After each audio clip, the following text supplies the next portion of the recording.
Żewġ persuni li kienu jaħdmu fl-uffiċċju ta' Simon Busuttil meta kien membru tal-Parlament Ewropew sabu posthom jaħdmu dar Malta ftit ġimgħat wara li ddikjara li kien ser ikun qiegħed jidħol fix-xena politika lokali.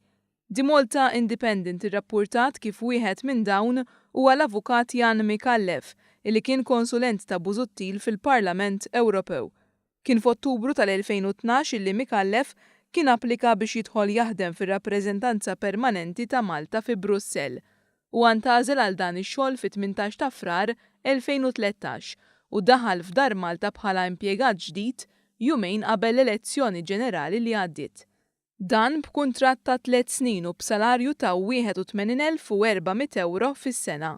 Persuna oħra li kien jaħdem fl-uffiċċju ta' Simon Busuttil huwa Clive Cousins. Dan applika biex jibda jaħdem Dar Malta f'Novembru 2012. Cousins ukoll sar impjegat fir-rappreżentanza permanenti ftit qabel l-elezzjoni ġenerali. Dan meta ngħata kuntratt ta' 3 snin illi daħal fis-seħħ fil-25 ta' Frar 2013.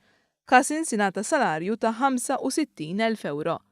Fiż-żewġ każi sejħa fil-Gazzetta tal-Gvern u l-applikazzjoni saru fil-ġimgħat ta' wara li Simon Busuttil qal li kien ser ikun qiegħed jikkontesta l-elezzjoni ġenerali. Fil-fatt huwa kien iddikjara dan f'Settembru 2012. Kien irrappurtat illi fil-każ ta' Jan Mikallef saru l-arranġamenti biex dan ilesti x-xogħol fuq il-kampanja ta' Busuttil qabel jibda jaħdem Dar Malta. Fil-fatt beda x-xogħol tiegħu lejliet il-jum ta' silenzju.